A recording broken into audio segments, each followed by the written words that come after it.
Hello everyone. Design of steel structure में आज हम टेंशन मेंबर की डिज़ाइन पढ़ेंगे। टेंशन मेंबर क्या होता है? जब भी किसी स्ट्रक्चरल एलिमेंट में टेंसाइल फोर्स क्रिएट होने लगने के कारण इसके अंदर टेंसाइल स्ट्रेसेस जनरेट होते हैं, राइट। इस टेंसाइल फोर्स क्रिएट होने लगने के कारण इसमें क्या आता है? इलोंगेशन आता है, राइट। जब भी किसी स्ट्रक्चरल एलिमेंट में पी फोर्स टेंसाइल हो और उसके कारण उसमें इलोंगेशन आए तो इस मेंबर को हम किस तरह से डिजाइन करेंगे? As a design of tension member, right. Design of tension member.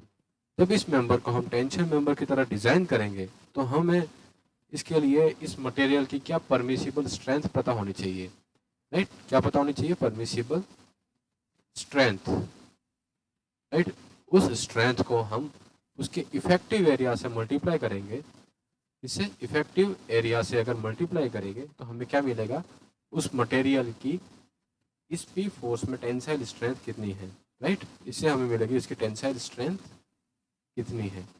तो ये इफेक्टिव एरिया होता है वो कितना होता है? इफेक्टिव एरिया ए जो होता है वो क्या होता है? Gross area minus deduction. हमें डिडक्शन करना पड़ेगा जो इसमें होल्स क्रिएट किए गए हैं, लाइक जैसे हमारा कोई ये मेंबर है, ओके। इस मेंबर में यहाँ पे पी टेंसाइल फोर्स लग रहा है, ओके। इस पी टेंसाइल फोर्स की मैक्सिमम वैल्यू कितनी होगी जो ये मेंबर बियर कर सकेगा? उसकी वैल्यू कितनी होगी टेंसाइल फोर्स की? पी यू डिवाइडेड बाय ए ई। ए ई मतलब यहाँ पे ग्रॉस एरिया कितना है या फिर इफेक्टिव एरिया कितना है। यहाँ पे क्या है कि कोई भी डिडक्शन हम नहीं करेंगे क्योंकि यहाँ पे कोई होल्स नहीं है, राइट। इसलिए यहाँ पे जो ए की वैल्यू कितनी हो जाएगी? अगर इसकी डायमेंशंस बी है और ये डी है तो ए इक्वल टू हो जाएगा B into D, right. If अगर यहाँ पे इसमें एक होल क्रिएट किया गया है इस मेंबर में वायर पुट करने के लिए, थ्रू आउट द एक्सिस यहाँ पे एक होल क्रिएट किया गया है, राइट, ताकि यहाँ पे हम कुछ वायर या टेंडन्स प्रोवाइड करा सके इस मेंबर में।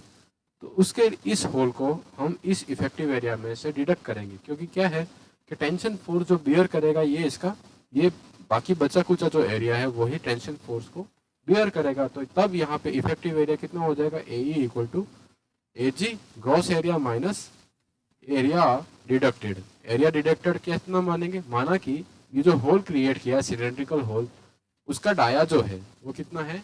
डी डैश है, राइट। तो हमारा ग्रॉस एरिया कितना हो जाएगा? B into D minus pi by 4 into D dash का स्क्वायर। तो ये हमारे पास इफेक्टिव एरिया आया। इस इफेक्टिव एरिया के corresponding permissible tensile strength of this material is assume to be sigma P, right. If sigma p is the permissible strength of this material in tension, then what is the tensile strength of this member? Is permissible strength is sigma p into effective area AE. That will provide us tensile strength, right? Tensile strength ये हमारी इस material की tensile strength होगी, right. तो फिर हम tensile member के design की डेफिनेशन क्या लिखेंगे? These are the linear member. Tension members की डेफिनेशन हो जाएगी these are the linear member in which axial load act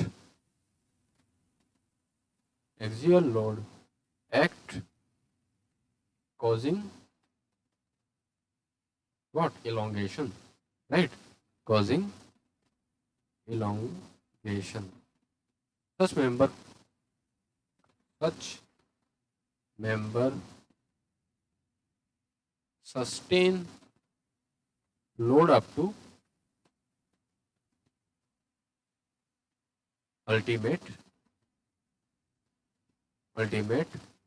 load, right, which they may fail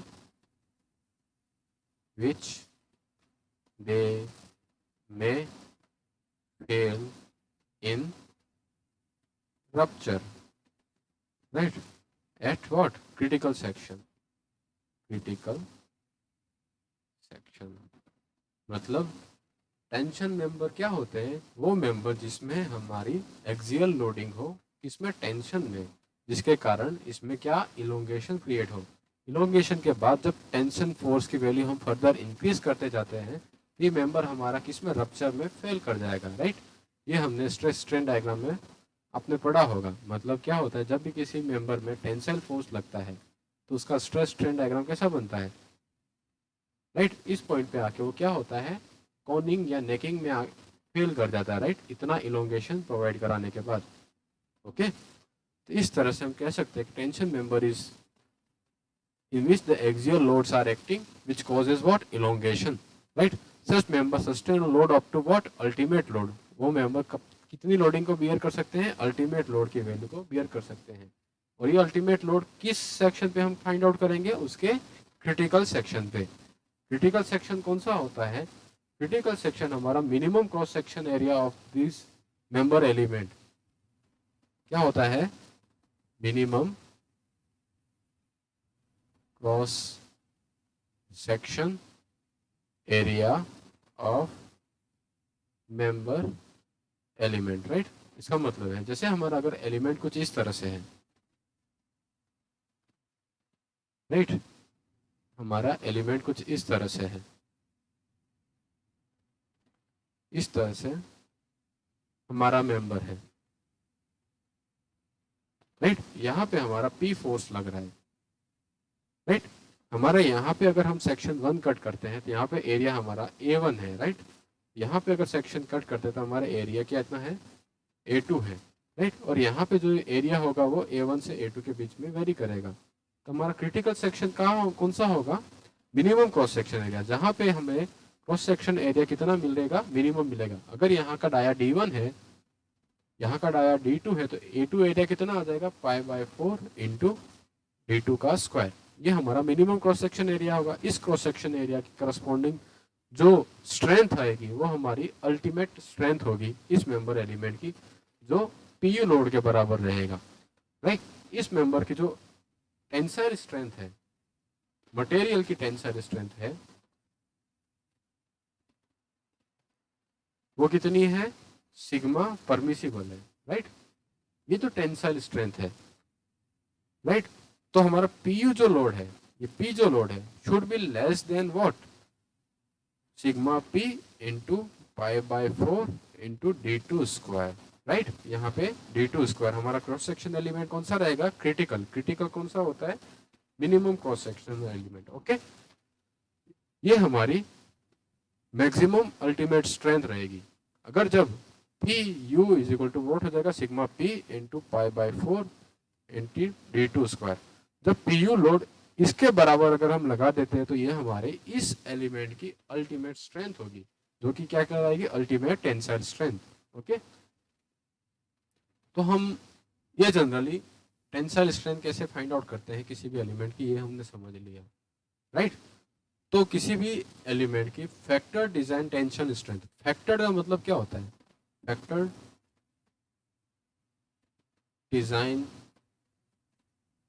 tension tensile strength.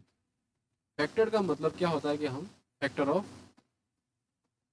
Safety को assume कर लेते हैं, राइट। तो किसी भी फैक्टर डिजाइन टेंशन अगर किसी भी लोड का है वो T है, तो what this T should be less then design strength of the member, design tensile strength of the member, right.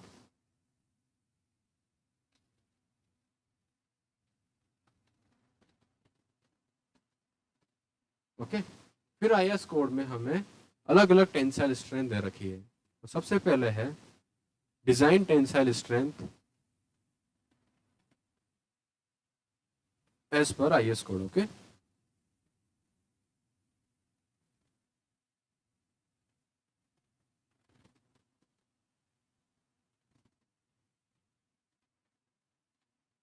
First है design tensile strength at what, yielding. Yielding का मतलब क्या होता है, वो एलिमेंट यील्ड कर रहा है, अल्टीमेट वैल्यू को अचीव नहीं कर रहा है, राइट। तो यील्ड कर रहा है तो उसके ऊपर उसकी टेंसाइल स्ट्रेंथ कितनी रहेगी, TdG is equal to Fy into gross area divided by gamma m0, राइट। गामा m0 यील्डिंग पे उसकी मटेरियल फैक्टर ऑफ सेफ्टी है, राइट, जिसकी वैल्यू 1.01 के बराबर रहेगी। Ag हमारा क्रॉस सेक्शन एरिया हो जाएगा इन टेंशन, राइट, और Fy उस मटेरियल की यील्ड स्ट्रेंथ हो जाएगी। इस तरह से हम किसी भी मटेरियल की design tensile strength eight yielding find out कर सकते हैं। ओके, फिर है रप्चर पे। रप्चर उस एलिमेंट का कब होगा, जब वो अपनी अल्टीमेट वैल्यू को अचीव कर लेगा, राइट। तो strength of member at what, rupture. Strength of member at rupture क्या होती है, TDN is equal to FU into effective area divided by gamma m1, और इसको रप्चर के लिए हम 0.9 फैक्टर से मल्टीप्लाई करते हैं as per IS code, right. तो इससे हमारा रिलेशन क्या बन जाता है, 0.9 FU into AE divided by gamma m1। यहाँ गामा m1 की वैल्यू कितनी रहेगी, 1.25। ओके, AE की वैल्यू को हम कहते हैं effective area at what, critical section. Critical section हमारा क्या होता है, minimum cross section area, right, critical section. Okay, FU हमारी क्या होती है, ultimate strength, ultimate strength. I hope आपको अल्टीमेट स्ट्रेंथ और यील्ड स्ट्रेंथ क्या होता है वो पता होगा। जैसे हमारा कोई, देख लेते हैं, जैसे हमारा कोई स्ट्रेस स्ट्रेन कर्व बनाते हैं किसी भी स्ट्रक्चरल एलिमेंट का, तो उसमें इनिशियली तो प्रोपोर्शनल लिमिट या इलास्टिक लिमिट तक ये एलिमेंट कैसा लीनियर शो करता है, राइट।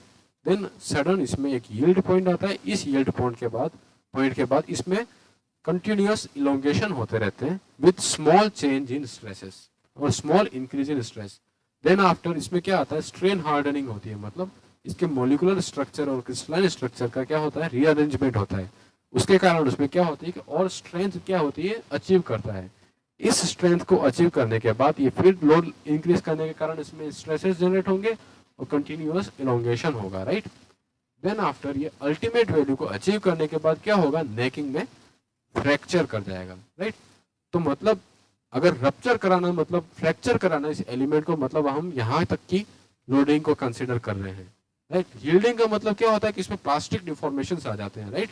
तो प्लास्टिक डिफॉर्मेशन का मतलब क्या है कि हम यील्डिंग करा रहे हैं तो उसकी वैल्यू हमें Fy यहाँ पे मिलेगी और ये हमारी हो जाएगी इस एलिमेंट की अल्टीमेट स्ट्रेंथ, राइट। ये हमारी FU वैल्यू हो जाएगी। जब हम FU वैल्यू कंसिडर करते हैं मतलब उसके बाद एलिमेंट हमारा क्या हो रहा है, रप्चर में फेल कर रहा है, राइट। तो हमें फैक्टर ऑफ सेफ्टी कितनी प्रोवाइड करानी पड़ेगी, कंपेरेटिवली ज्यादा प्रोवाइड करानी पड़ेगी। तो यहाँ पे हम फैक्टर ऑफ सेफ्टी जो देते हैं वो गामा m1 देते हैं, राइट। यहाँ पे हमारे पास अब भी टेंडेंसी है कि वो स्ट्रक्चरल एलिमेंट स्टेबल रह सकता है विद लार्ज डिफॉर्मेशन, वो पूरा फेल नहीं करेगा। तो यहाँ पे हम factor of safety gamma m0 provide कराते हैं, उसकी वैल्यू कितनी होती है, 1.1। यहाँ पे हमारा क्रॉस सेक्शन एरिया होता है वो हम इफेक्टिव कंसीडर करके चलते हैं, राइट। स्ट्रेंथ जो होती है वो अल्टीमेट की स्ट्रेंथ कंसीडर करके चलते हैं। Fy पे जो हमारा क्रॉस सेक्शन एरिया होता है वो ग्रॉस कंसीडर करके चलते हैं, ये हमारा IS कोड कहता है, राइट। और FU की जो वैल्यू होती है वो हम पूरी FU की वैल्यू ना लेके उससे थोड़ी सी कम FU की वैल्यू लेते हैं, उस वैल्यू को हम कितना 10% रिड्यूस करते हैं। तो हमारी जो FU वैल्यू डिजाइन के लिए हम लेते हैं कितनी लेते हैं, 0.9 FU, राइट। इस पॉइंट के करस्पॉन्डिंग हम अपनी टेंसाइल स्ट्रेंथ को फाइंड आउट करते हैं और यहाँ पे यील्डिंग में हम इस पॉइंट के करस्पॉन्डिंग हमारी tensile strength eight gross area find out करते हैं, राइट। तो अब यहाँ पे AE इफेक्टिव एरिया, अब मेंबर हमारा अगर प्लेट है बोल्टेड कनेक्शन में तो इफेक्टिव एरिया का रिलेशन हमने जॉइंट कनेक्शन में देखा था, तब AE इक्वल टू क्या हो जाता था, B minus ND plus sigma P square upon 4G into what, T thickness of the plate. इसका मतलब है कि जैसे हमारा कोई भी सेक्शन है, ये कोई प्लेट है, ये यहाँ पे दूसरी प्लेट से कनेक्टेड है, राइट। यहाँ पे इस प्लेट की थिकनेस T1 है और यहाँ पे इस प्लेट की थिकनेस मैंने अज्यूम की कितनी है, T2 है। इस जॉइंट की जब हम इफेक्टिव एरिया फाइंड आउट करेंगे तो थिकनेस कौन सी लेंगे, T1 और T2 में जो मिनिमम होगी वो हमारी थिकनेस ऑफ प्लेट कंसीडर करेंगे यहाँ पे, राइट। और इफेक्टिव एरिया में ये विड्थ हो जाएगी। तो बी का जो रिलेशन है वो कैसे हम फाइंड आउट करते थे, जॉइंटेड कनेक्शन में हमारी बोल्ट का कनेक्शन कुछ इस तरह से दे रखा है, तो हमने क्रिटिकल सेक्शन अगर जब यहाँ पे मानेंगे तो हमें यहाँ पे हमारा कनेक्शन कैसा है, सेक्शन हमने कट किया वो कैसा स्ट्रेट सेक्शन कट किया है। अगर हमारा स्ट्रेगर्ड कनेक्शन से जिगजैग पैटर्न में अगर क्रॉस सेक्शन कट करते हैं जहाँ पे हम अज्यूम करते हैं कि हमारा सेक्शन क्या होगा, क्रिटिकल होगा, तो वो हमारा 2-2 क्रॉस सेक्शन हो जाएगा, राइट। 2-2 हमारा कैसा है, जिगजैग और स्टेगर्ड सेक्शन है। तो यहाँ पे अगर ये इसकी पिच है, सॉरी ये हमारी इसकी गॉज डिस्टेंस है, राइट, और ये जो हॉरिजॉन्टल है वो हमारे पिच डिस्टेंस है, तो हम इन बोल्ट की इस पैरामीटर को कंसीडर करके चलते थे, राइट। तो हमारी अगर सेक्शन 1-1 पे इफेक्टिव एरिया निकालेंगे तो हमारा कितना आएगा, बी इसकी विड्थ ऑफ एलिमेंट है, right, B into B minus dia of hole कितना है, D1 है, एन क्या number of dia of hole deduct कर रहे हैं, कितना डिडक्ट करेंगे यहाँ पे 1 into dia of hole plus यहाँ पे हमारा स्ट्रेट क्रिटिकल सेक्शन में अज्यूम किया है, तो यहाँ पे हमारे इस पैरामीटर की वैल्यू कितनी आ जाएगी, 0 into T thickness of thinner plate, right. ये हमारी इफेक्टिव एरिया एट 1-1 आएगा। फिर हम second AE at 2-2 find out करेंगे, वो कितना आएगा, B माइनस यहाँ पे इस 2-2 सेक्शन में 1, 2, 3 कितने होल है, 3 होल है, right, 3 into dia of hole plus इस जिगजैग में इस पोर्शन के कारण इसमें कोई शियर स्ट्रेंथ क्रिएट होगी, तो वो हमारा टेंसाइल स्ट्रेंथ को रेजिस्ट करेगा, इसका एक कंपोनेंट, उसके कारण हमें P स्क्वायर अपॉन 4G का पैरामीटर यहाँ पे कंसीडर करके चलेंगे, राइट। P पिच डिस्टेंस है, G गॉज डिस्टेंस है यहाँ पे, और इसके लिए भी एक दूसरा P square upon 4G, right, into what, T thickness. अब यहाँ पे हमने दो क्रिटिकल सेक्शन अज्यूम किए हैं, इन दोनों में से जो मिनिमम वैल्यू होगी वो हमारी इफेक्टिव एरिया एट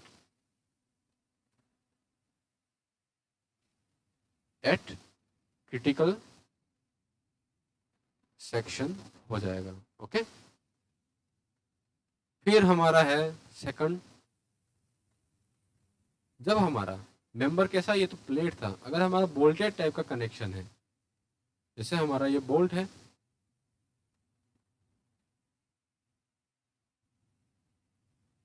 ओके, इस बोल्ट में यहाँ पे हमारा ये शैंक है, इस शैंक के बाद नीचे क्या होता है, थ्रेडेड एरिया होता है, राइट, इस तरह से, इस तरह से। अगर इस मेंबर में टाइटनिंग के कारण यहाँ पे क्या टेंसाइल फोर्स क्रिएट होगा इस मेंबर में, शैंक एरिया में, इस टेंसाइल फोर्स के कारण एक क्रॉस सेक्शन एरिया हम यहाँ पे कट करते हैं, दूसरा इस थ्रेडेड के ग्रूव पोर्शन में हम दूसरा क्रॉस सेक्शन एरिया कट करते हैं। तो हमारा इफेक्ट, इस बोल्ट की परमिसिबल टेंसाइल स्ट्रेंथ हमने सिग्मा P मान ली, right, into AE effective cross section area critical assume करते थे, यहाँ पे हम इफेक्टिव क्रॉस सेक्शन एरिया हमारा कितना होगा एट थ्रेडेड पोर्शन, वो कितना होगा π/4 into D square by dia of D कितना है ये, तो थ्रेड पे हमारा एरिया को हम कितना लेते हैं 0.785 से 0.78 से मल्टीप्लाई कर देते हैं, तो हमारा थ्रेडेड पोर्शन पे इफेक्टिव एरिया कितना आ जाएगा 0.78 into π/4 into D square, sigma P हमारी टेंसाइल स्ट्रेंथ है एट रप्चर, तो हम IS कोड में इसकी वैल्यू कितनी लेते हैं 0.9 FU divided by gamma M1, right, ये हमारी सिग्मा P की वैल्यू हो जाएगी। A की वैल्यू हमने फाइंड आउट कर ली है, तो बोल्ट की टेंसाइल स्ट्रेंथ कितनी रहेगी, बोल्ट की टेंसाइल स्ट्रेंथ हो जाएगी TDB is equal to design tensile strength of the bolt is equal to 0.9 FU upon gamma M1, ये सिग्मा P की वैल्यू होगी। और AE एट क्रिटिकल सेक्शन कौन सा, जहां पे मिनिमम क्रॉस सेक्शन एरिया कहां पे रहेगा, एक क्रॉस सेक्शन एरिया ये है, दूसरा ये है, राइट, इस तरह से है। यहाँ पे ये जो A2 है, यहाँ पे ये एरिया हमें मिनिमम मिलेगा, right, comparative to this, right, तो हमारा A2 का एरिया कितना हो जाएगा 0.78 इंटू π/4 इंटू डी स्क्वायर। हम थ्रेडेड एरिया में जो ग्रूव में ये एरिया होता है उसको 0.78 टाइम्स मानते हैं, किसके, शैंक एरिया के, इसलिए 0.78 से मल्टीप्लाई किया, तो ये हमारे design tensile strength of plate आ जाएगा, राइट। फिर अगर हमारा एलिमेंट जो है, ये तो हमने एक प्लेट माना, एक बोल्ट माना, अगर हमारा एंगल कनेक्शन है, तीसरा कैसा है कि strength of the single angle, strength of single angle in what rupture. Angle section कैसा होता है? एंगल सेक्शन का मतलब होता है कि जैसे हमारी कोई ये प्लेट है, राइट,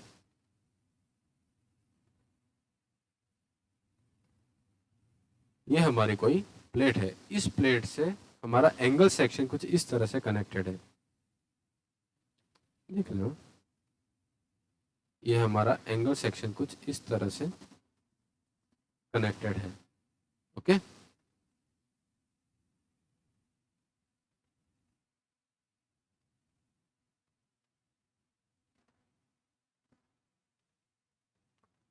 इस एंगल सेक्शन को हमने as a tension member connect किया है इस प्लेट के साथ, ओके।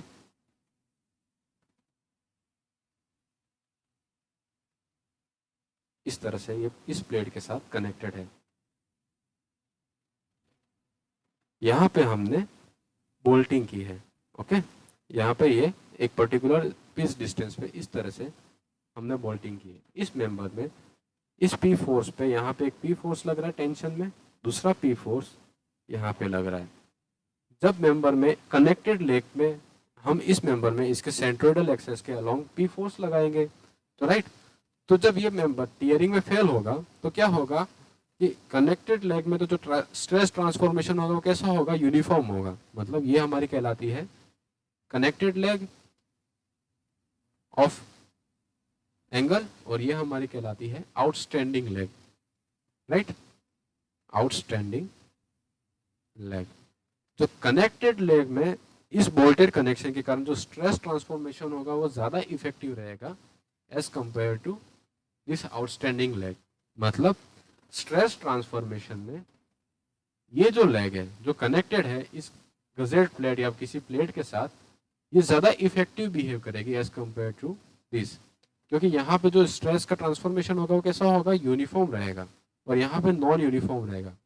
जो ये non uniformity of the stress transformation होता है इसे हम क्या कहते हैं, शियर लेग कहते हैं। क्या कहते हैं, शियर लेग, राइट। तो शियर लेग की हम टर्म जो यूज करते हैं वो नॉन यूनिफॉर्म, इट इज, इसकी डेफिनेशन हम लिखते हैं, जैसे इसकी डेफिनेशन है शियर लेग की, it is term, it is used for non uniform, it is, this term is used for non-uniform stress transfer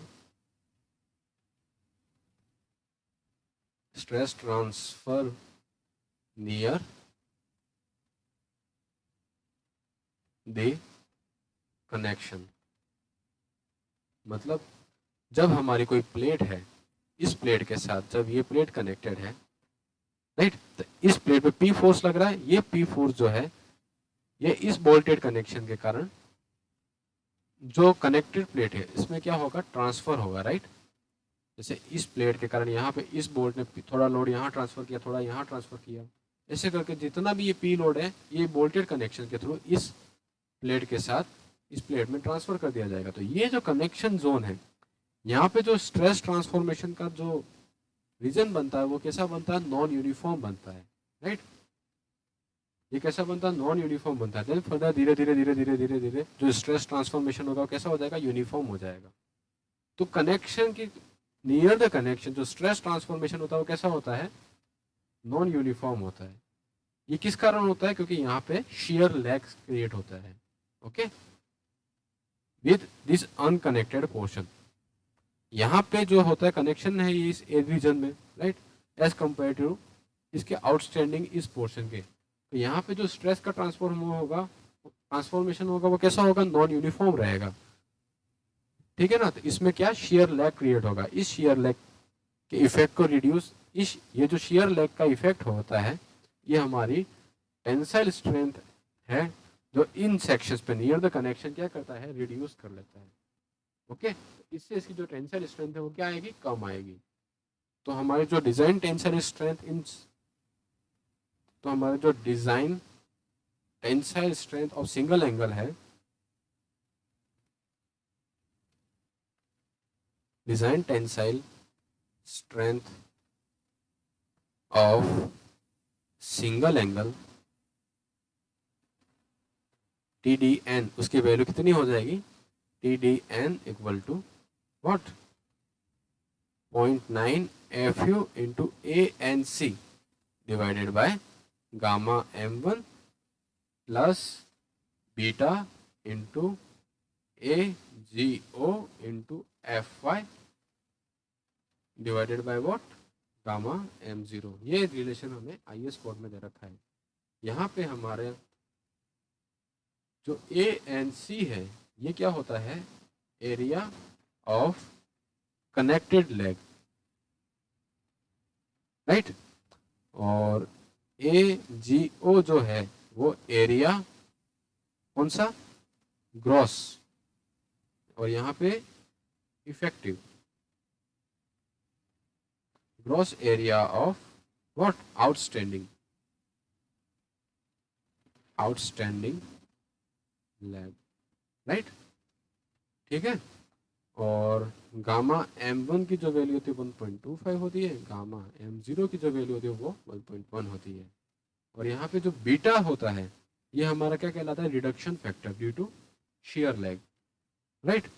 जो बीटा है वो क्या कहलाता है, रिडक्शन फैक्टर,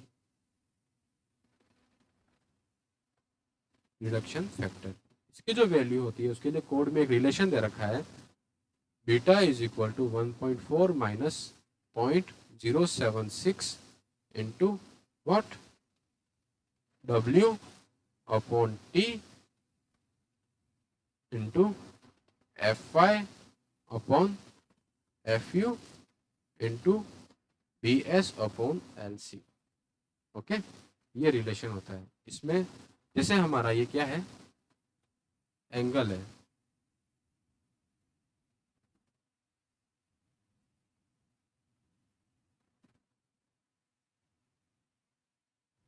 ओके, इस एंगल कनेक्शन में यहाँ पे हमारी ये लेंथ ऑफ कनेक्शन है जो इस प्लेट से कहीं कनेक्टेड है, राइट।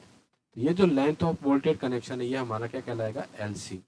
तो LC होता है हमारा length of and connection, right.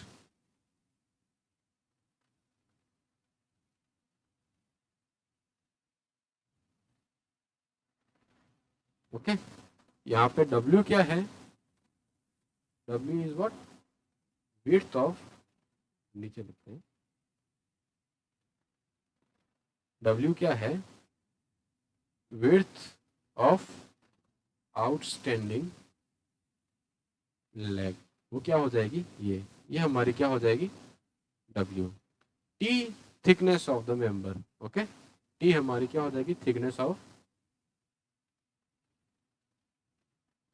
Angle, okay. F और FU हमें पता है, FY हमारी यील्ड स्ट्रेंथ है, राइट, और FU हमारी क्या होती है, अल्टीमेट स्ट्रेंथ, ओके। उसके बाद है BS। BS हमारी क्या होती है कि आउटस्टैंडिंग लेंथ की कितनी, BS हमारी होती है आउटस्टैंडिंग लेंथ जो है उसकी विड्थ कितनी है, या फिर BS को हम कह सकते हैं कि share leg width, share leg width. इसे, इसकी लेंथ कितनी होती है, इसे कैसे कैलकुलेट करते हैं, it is the length, BS is length from farthest edge of outstanding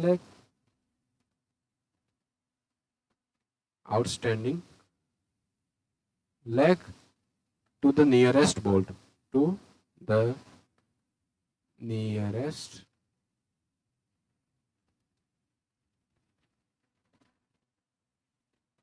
to the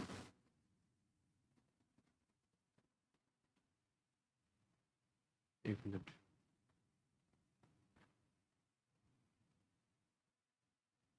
to the nearest bolt, okay. मतलब हमारा ये कोई गजेट प्लेट है जिससे ये एंगल इस तरह से यहाँ पे कनेक्टेड है। तो ये जो लेंथ है ये हमारी बी एस कहलाती है। जब हमारा वेल्डेड में एंगल कनेक्शन है कुछ इस तरह से, यहाँ पे हमने वेल्ड किया है और यहाँ पे हमने वेल्डिंग की है, तो आउटस्टैंडिंग लेग की एज से कनेक्शन तक की जो डिस्टेंस है वो हमारी बी एस कहलाएगी। जब यहाँ पे ये हमारी इसकी टी थिकनेस है और ये हमारी L1 लेंथ है, राइट, और ये L2 लेंथ है, और ये जो डिस्टेंस है इसको हमने क्या अज्यूम कर लिया, इसे हमने अज्यूम कर लिया G। ओके, तो हमारी इस केस में बी एस इक्वल टू कितनी हो जाएगी, L2 प्लस G, और जो ये लेंथ हम मेजर करते हैं वो कहाँ से करते हैं, इसके सेंट्रल लाइन से करते हैं। ओके, तो माइनस टी थिकनेस आ जाएगा। ओके, और यहाँ पे जो बी एस उसकी लेंथ कितनी हो जाएगी, अगर इस लेग की ये लेंथ कितनी है L2 है, तो ये L2 के बराबर, राइट। इस वैल्यू को हम अप्रोक्सीमेट लेते हैं, अप्रोक्सीमेट जो हमने ऊपर रिलेशन लिखा था उसकी अप्रोक्सीमेट वैल्यू कितनी होती है, T D N is equal to alpha A N F U upon gamma M1। मतलब ये जो रिलेशन हमने लिखा था, इस रिलेशन में अगर बीटा की वैल्यू हमें फटाफट से फाइंड आउट करने में टाइम लग रहा तो हम इसकी अप्रोक्सीमेट वैल्यू कितनी आती है, T D N is equal to alpha A N F U divided by gamma M1। ये हमारा इस रिलेशन में approximate tensile strength of single angle हम फाइंड आउट कर सकते हैं।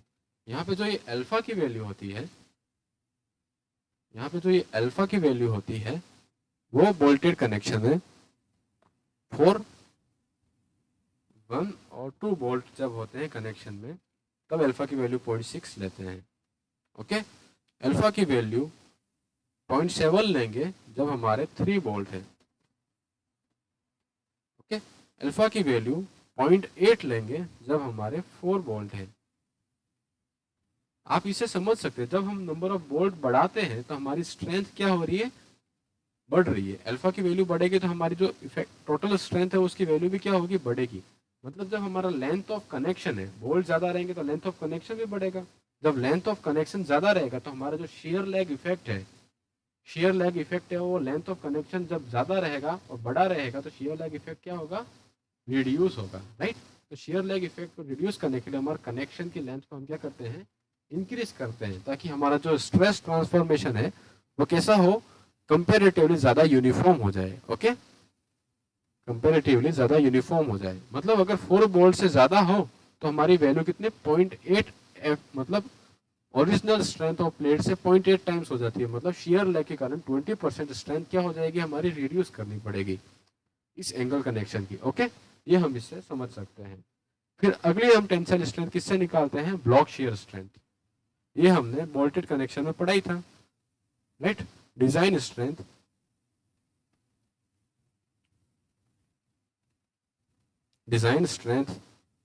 Due to block shear, design strength due to block shear. जैसे हमारा कोई एलिमेंट है, ये कोई एंगल है, राइट। इस एंगल की ये आउटस्टैंडिंग लेग होगी बाहर की तरफ। ओके, ये किसी गजेट प्लेट से कनेक्टेड है।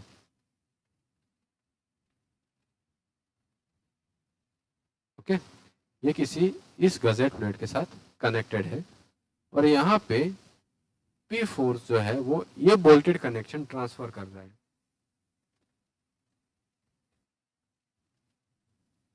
ओके, इस गजेट प्लेट के अंदर।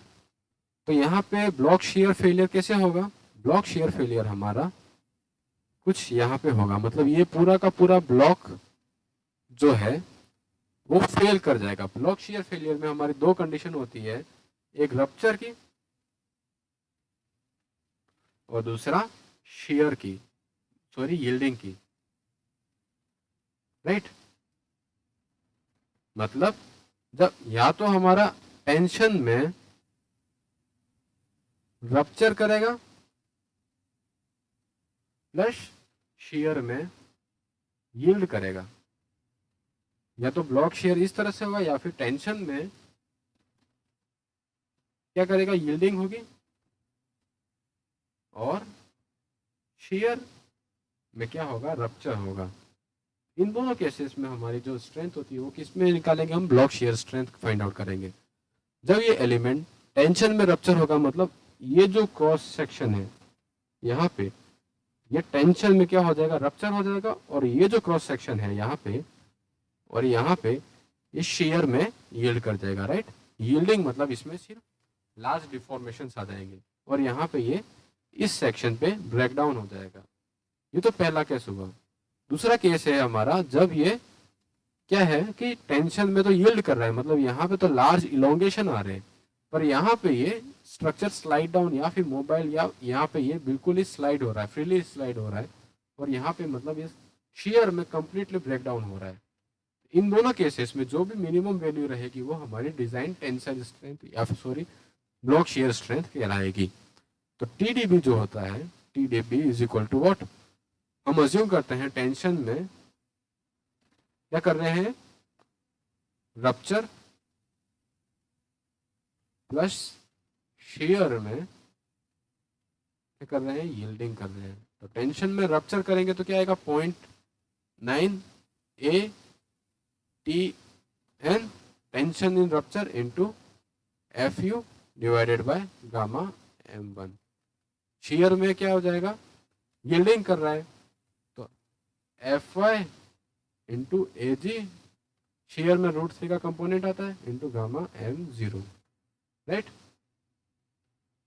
दूसरा केस है हमारा, जब TDB हम क्या निकाल रहे हैं, शेयर टेंशन में